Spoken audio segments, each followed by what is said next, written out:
I'm not ashamed. How did the Pharisees shut up the kingdom of God against men?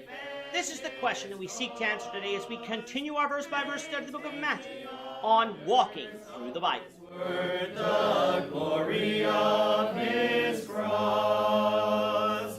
If you have a Bible with you, you can turn to Matthew chapter 23. We're going to be reading from verses 13 to 22. If you don't have a Bible, don't worry. Just follow along with us on the screen.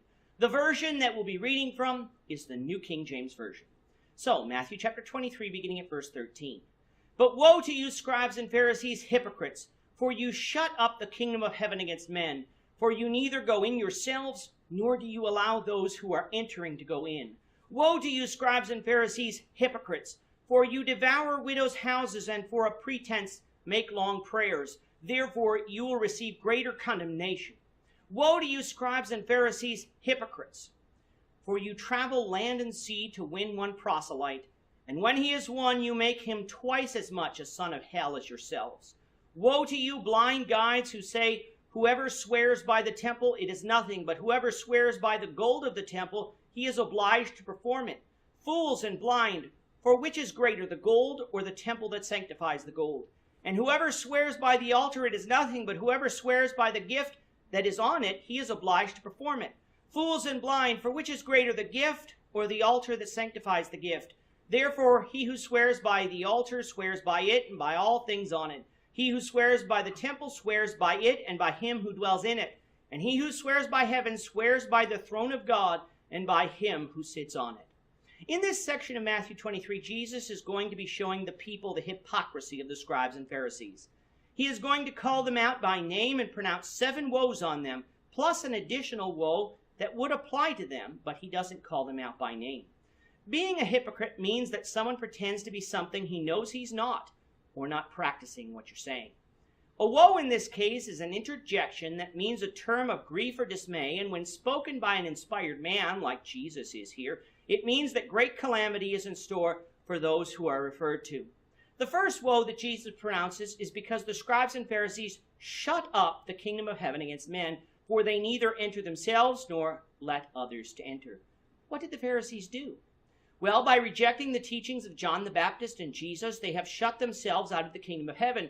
For according to John 14, verse 6, Jesus is the way, the truth, and the life, and nobody can come to the Father except through him. So the scribes and Pharisees won't enter Christ's church, but to make matters worse, they try to prevent others from doing so by trying to trap Jesus in his words and discredit him.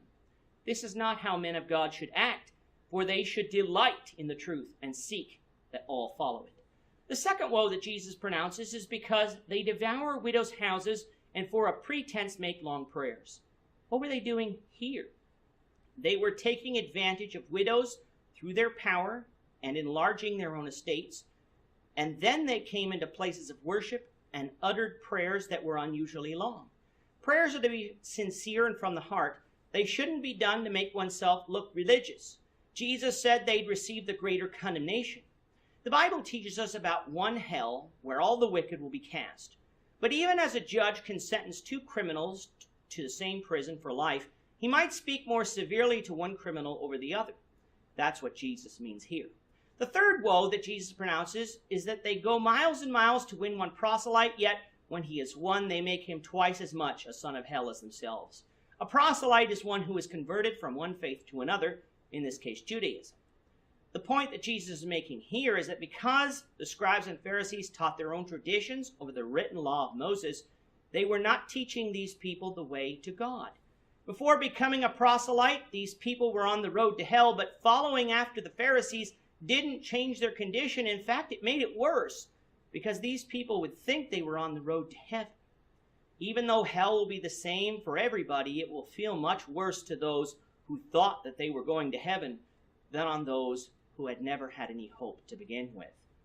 And the final woe we'll look at today is not at the scribes and Pharisees by name, but their intended targets here.